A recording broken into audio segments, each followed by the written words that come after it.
Karen made the biggest mistake of her life. She called the cops on my 78-year-old grandpa for fishing on our own land.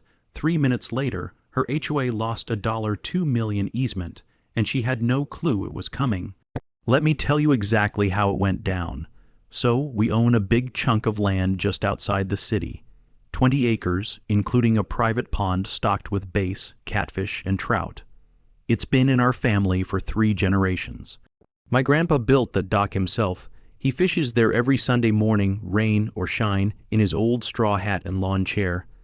Now across the property line, on the other side of a little fence, is an upscale neighborhood run by, you guessed it, Karen and her HOA. She hates that our land isn't part of their HOA.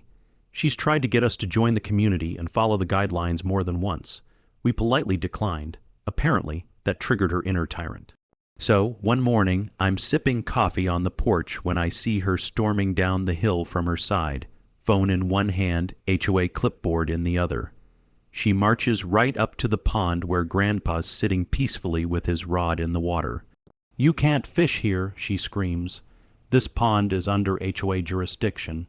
You're trespassing." He looked up and calmly said, "Ma'am, this land belongs to me. Been in the family since '79.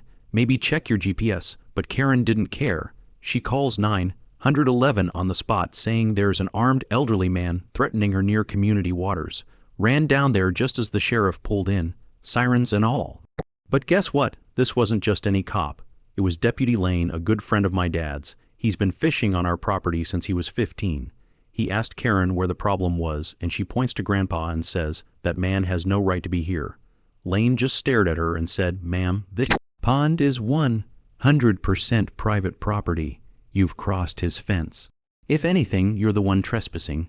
Karen went pale, and then came the best part. While Lane lectured her, I walked back to the barn and grabbed our survey documents.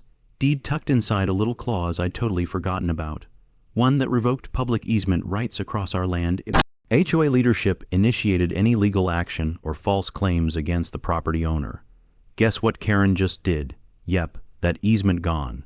Which meant their HOA shortcut trail to the lake, their ATV route, and their private utility access across our dirt road all gone in 3 minutes flat.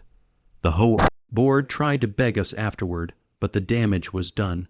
Karen got kicked off the board, and my grandpa, still fishing, still smiling. If you loved watching karma come for Karen, hit that like button. Subscribe for more real justice stories.